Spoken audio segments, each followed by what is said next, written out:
You're welcome to Inside Abia with me, Agatha.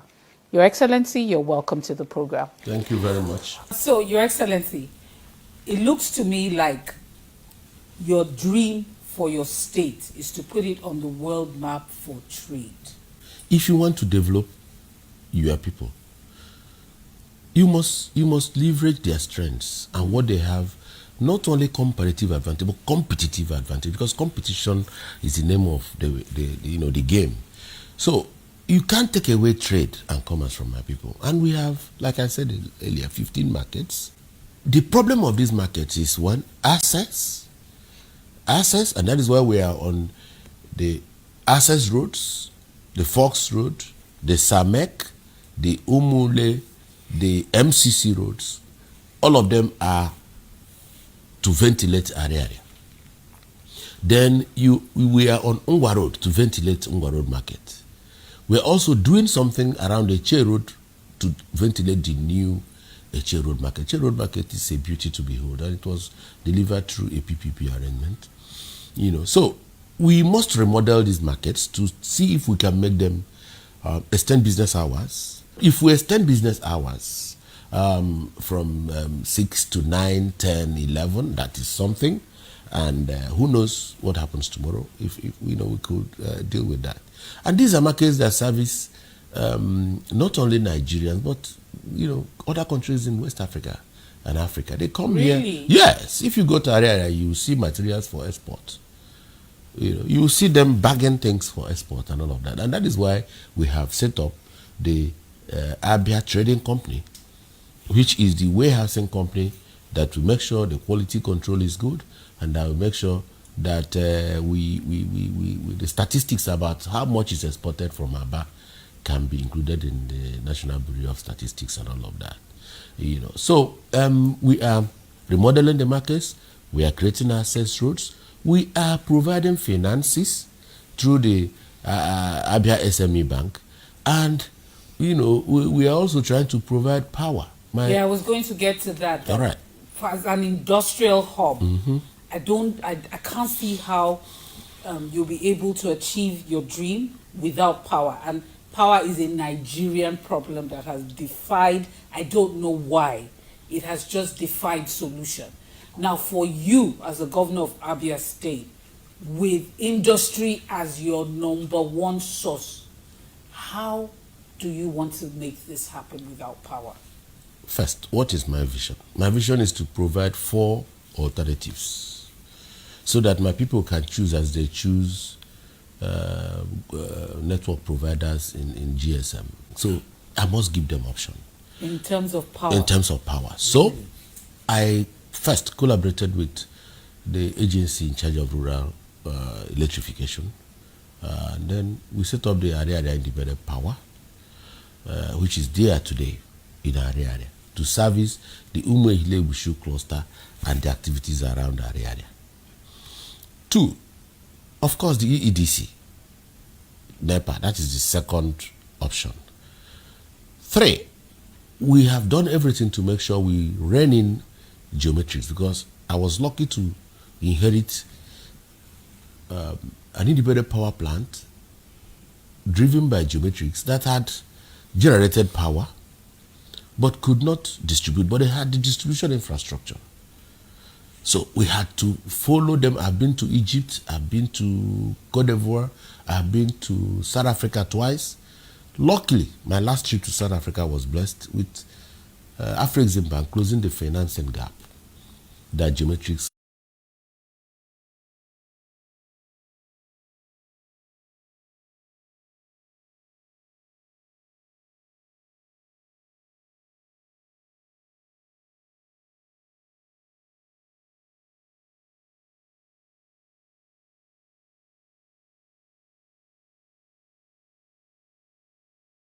One option, Area Independent Power second option, EEDC third option.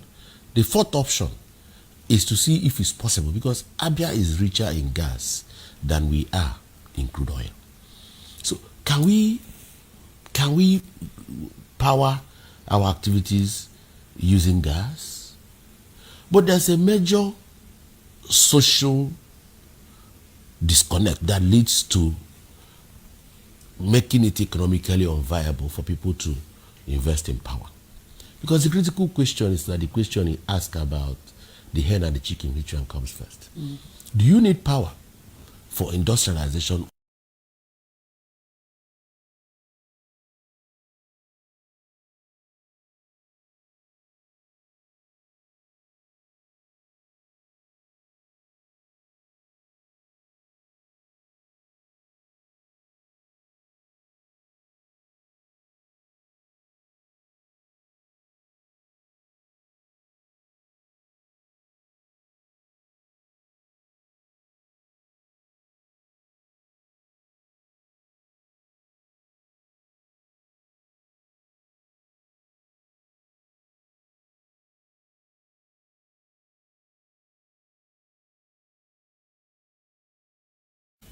Has railway crossing it from Port Harcourt in to this city? Oh yes. One Wharf. Is that a future plan? Oh yes, it's in place. I mean, that's part of your master plan project. It's part of my master plan project, but it has gone far. The federal you government started it. The federal government has equity of about I think 10 billion in it. It's about the Where most, is it located? Between Abia and Port Harcourt.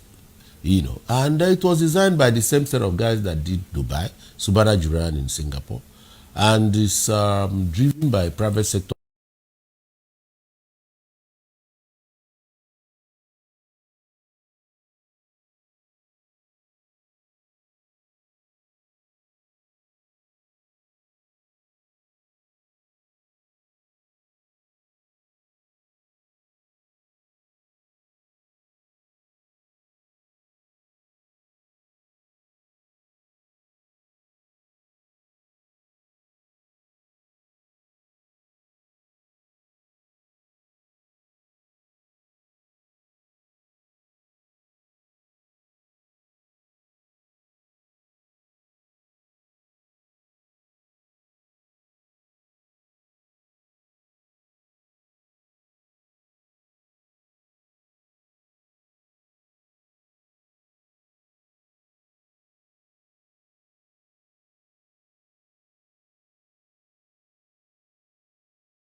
is that if you do a road and you don't do the adjoining roads, what you have done is to deliver a cul-de-sac, because it will lead to nowhere.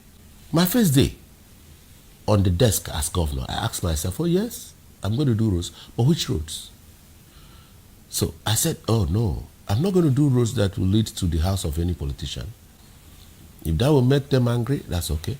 But I must do roads that will lead to our economic centers. That will open up the markets.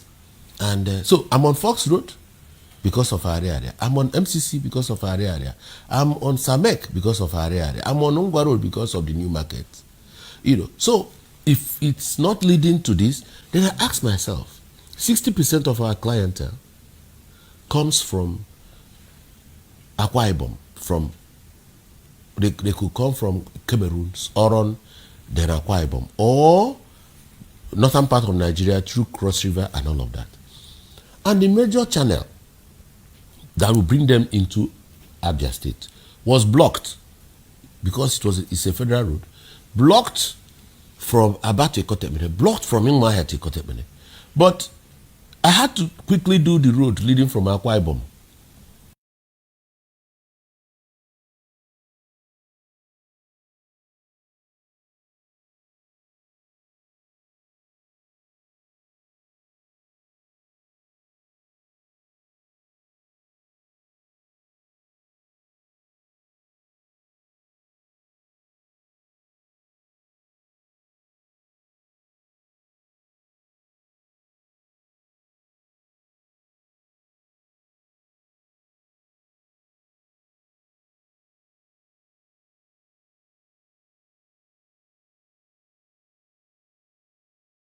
People are coming to invest in Abia. If the person's wife is sick, or and then the son is sick, what do we do?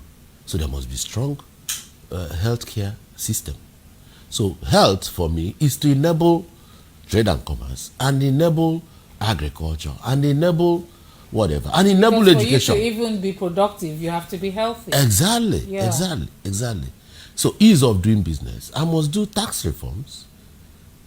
Incentives. I must do tax reforms. I must also digitalize my tax collection system. I must do away with multiple taxation. I must be able to speak to how long it takes to get a certificate of occupancy. I must be able to remove all the bureaucracies and whatever. And that is why we were one of the first states that established a one-stop shop. Oh yeah, we have a PPP office and a one-stop shop. And that's why we are number 3 in FDI. That's another statistic within. Yes, so these are the enablers. So security, nobody can do anything. So security is a very strong enabler. So you now see my pillars, and the pillars are resting on these enablers. Now I can understand the master plan. That is the master plan. I mean, that really explains how everything comes together. Your Excellency, your plans are very laudable. I mean, listening to you, one would know you know exactly what you want. But there seems to be some kind of disconnect, I think. I mean, that's the way I see it. So the question is, do people understand your master plan? Your people, do they understand? If they do, aren't they helping along? And if they don't, why don't they? Have you tried to sell it? Yeah. I'm one of the most engaging governors. I do town hall meetings regularly, and I speak to everybody. I speak to students. I speak to traders. I hold radio phone-in programs, no holds barred. You do? No holds barred. Ask any question. Really? Oh, yeah. Quite often, much more than anybody that has ever been governor here. We had an opportunity for people to test the strength of what we are doing and our vision. And we had an election, and people came, even the naysayers, all of them came from across Nigeria, and they were shouting, including claiming the roads that we did. That's because you did not bring press. But the people now said no. And they said, no, we'll bring you the papers on Monday.